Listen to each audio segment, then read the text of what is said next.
কাল ছিল আমাদের ছোট্ট পুচকুর অন্নপ্রাশন, তাই সকালবেলায় শুরু হয়ে গিয়েছিল গায়ে হলুদের অনুষ্ঠান। গায়ে হলুদের অনুষ্ঠানটা ছিল আমাদের বাড়িতে, আর দুপুরে খাওয়ার আয়োজন হয়েছিল বাড়ির কাছে একটা ছোট্ট বাগান বাড়িতে। এটা ছিল আমার গায়ে হলুদের লুক। আমাদের ছোট্ট পুচকু ভাত খেতে বসে গেছিল ওর মামার কোলে।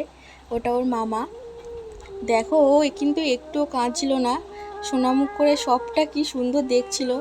আর ওকে যখন প্রথমবার ভাত দিয়েছিল গালে, ও সেটা খেয়েও নিয়েছিল।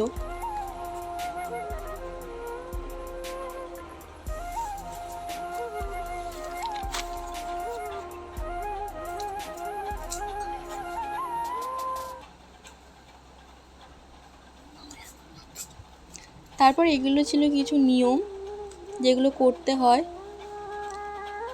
আমরা চলে এলাম নীলদ্বীপ গার্ডেনে। চারিদিকে সবুজ গাছ, তার মধ্যে খুব সুন্দর একটা জায়গা।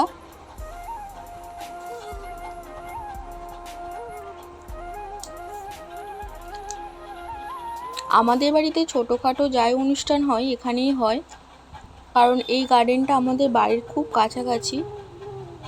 ওই যে আমাদের পুচকু একটা জেম্মার কোলে, আর এটা আমার যা।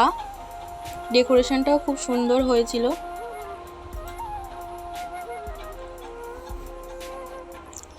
দেন আমি খাওয়ার জায়গায় এসেছিলাম স্টার্টারে।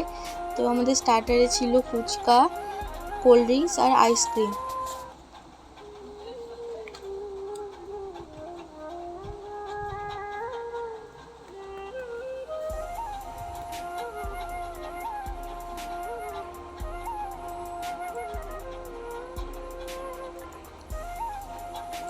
ফুচকা খাওয়ার পর ক্যামেরাম্যান দাদা বলল, তুমি তো ওর জেম্মা, তো তোমার কিছু ফটো না তুলে দিলে হবেই না। তাই জন্য চলে এলাম এখানে কিছু ফটো তোলার জন্য। আর সত্যি বলতে আমি খুব একটা ভিডিও করার সময় পাইনি, কারণ অনেক গেস্ট এসেছিল। আমি যেহেতু বাড়ির নতুন বউ, তো সবার সাথে কথা বলতে বলতে আমার আর খুব বেশি ভিডিওটা বড় করে করা হয়নি। সবটা তোমাদের সাথে শেয়ার করতে হয়তো পারলাম না। আজকে ভিডিওটা এটুকুই।